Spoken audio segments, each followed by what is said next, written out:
Hi friends, தக்காளி பஜ்ஜி எப்படி செய்யலாம்னு பார்க்கலாம். அதுக்கு ஃபர்ஸ்ட் ஆயில் ஊற்றிக்கலாம். ரெண்டு டேபிள் ஸ்பூன் ஆயில் ஊற்றிக்கலாம். இது கொஞ்சம்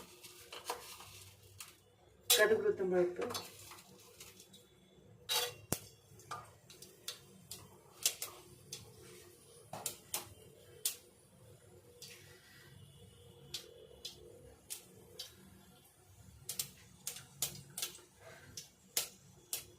கடுகு உளுத்தம் பருப்பு பொரிஞ்சிருச்சு.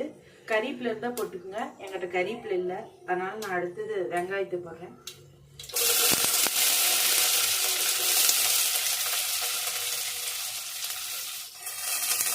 அதோட பச்சை மிளகாயும் போட்டுக்கிறேன்.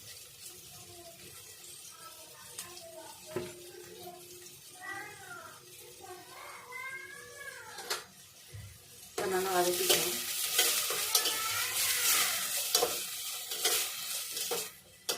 கொஞ்சம் மஞ்சத்தூள் போட்டுக்கலாம், கொஞ்சம் கல்லுப்பு போட்டுக்கலாம்.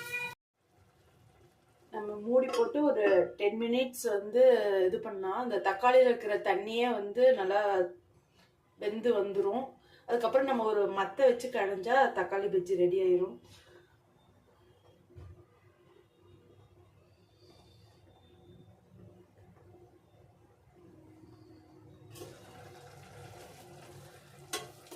பார்த்தீங்கன்னா தக்காளி முக்கால்வாசி வெந்துருச்சு.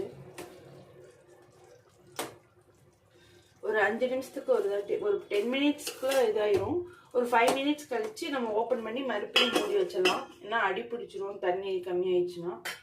அதனால இன்னும் ஒரு 5 மினிட்ஸ் இதாயிடுச்சுன்னா நம்ம பருப்பு கடையிற மத்தை வச்சு கடைஞ்சா நம்மளுக்கு தக்காளி பஜ்ஜி ரெடி.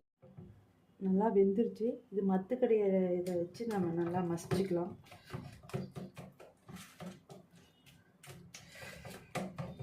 அந்த பருப்பு கடையிற மத்தை வச்சு நல்லா மசிச்சாச்சு.